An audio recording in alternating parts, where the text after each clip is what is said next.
finalement nous avons perdu espoir. On pensait qu'avec Union Sacrée, on allait quand même changer le pays. Mais là, maintenant, je commence à douter pratiquement. Mais Kabound, qui est un député national comme moi, il est premier vice-président de l'Assemblée nationale. Il se prend pour qui quand il doit refuser la motion?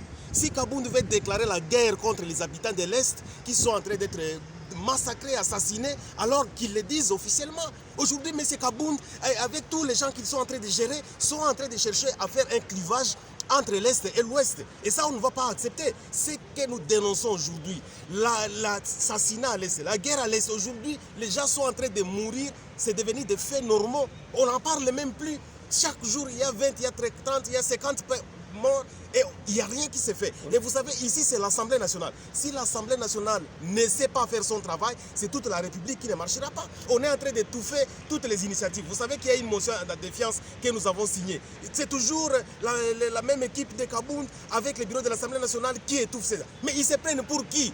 Pour qu'on parle de la RDC, on a 500 députés. Et ces 500 députés sont considérés des députés de l'Ouest comme de l'Ouest. Ce n'est pas une personne qui va s'asseoir sur toute la population de l'Est. Ça, nous le disons non. Si M. Kabound cherche la guerre avec les gens de l'Est, il en aura. Parce que ça, ce n'est pas possible, c'est qu'on est en train de chercher. On doit nous respecter quand même, nous, qui sommes victimes tous les jours.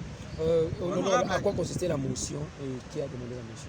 La motion est faite, c'est une procédure normale où nous avons demandé la parole au nom des députés du Nord Kivu et de l'Ituri.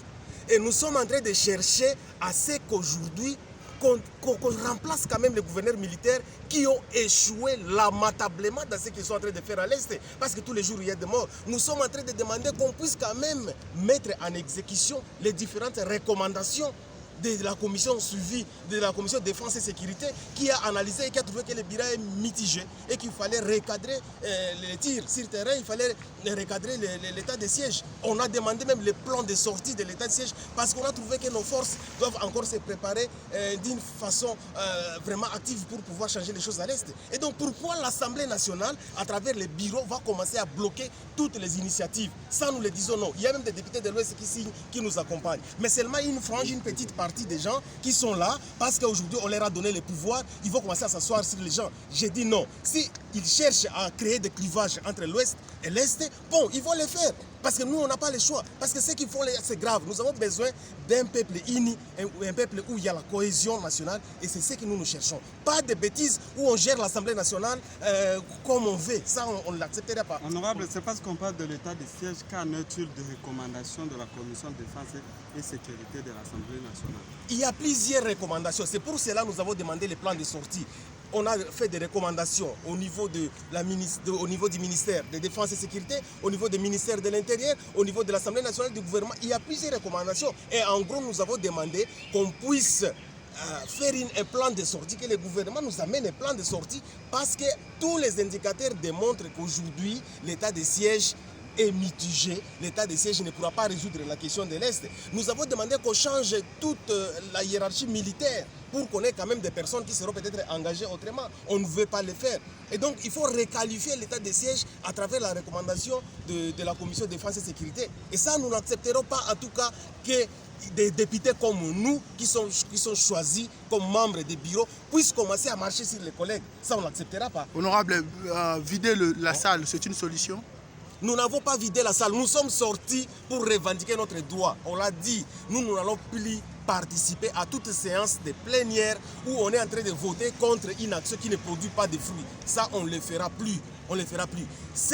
Les députés qui seront comme des traîtres qui voudraient rentrer là-bas parce qu'ils ont peur de l'intimidation, parce que sur Union Sacrée maintenant, on vit de l'intimidation, alors ils peuvent rentrer dans la salle. Mais moi, je suis non intimidable. On ne va pas m'intimider pour que je rentre voter quelque chose où les gens sont en train de mourir. On a des gouverneurs militaires qui se prennent pour des petits rois aujourd'hui dans le coin, dans les deux provinces. Donc je ne peux pas accepter à tout prix participer à un vote. D'ailleurs, c'est ma liberté. La Constitution me donne ces pouvoirs-là de ne pas pouvoir participer, de ne pas pouvoir voter à quelque chose que je ne veux pas. J'ai mes opinions à moi. Et les collègues, ils ont accepté de sortir pour déclarer. Ceux qui vont rentrer comme traîtres, ils vont rentrer. Mais nous, nous sommes déterminés parce que nous voulons les changements. S'ils vont nous en vouloir pour ça, ils vont nous enfermer, nous arrêter en prison. On ira, mais nous, on est avec le peuple congolais. Honorable, les rapports de l'évaluation de la TANFES fait état de manque de moyens. Est-ce que vous pensez qu'à ce jour, révoquer les 2 gouverneurs militaires sera une solution? Non, le problème de l'Est actuellement, l'état de siège, ce n'est plus le problème de manque de moyens. Parce que nous avons vu l'argent qui était décaissé avec les rapports de l'état de siège. Quand on parle aujourd'hui de 54 millions en 3 mois, c'est quand même beaucoup d'argent. Mais quand on dit, mais le même rapport est en train de dire qu'il y a une partie de cet argent qui est resté ici à Kinshasa. Est-ce que c'est vraiment le problème de l'argent? Non, ce n'est pas le problème de l'argent. Mais le peu qui a été décaissé, d'une façon d'ailleurs irrégulière, pourquoi on ne peut pas bien l'utiliser? On ne les a jamais bien utilisés.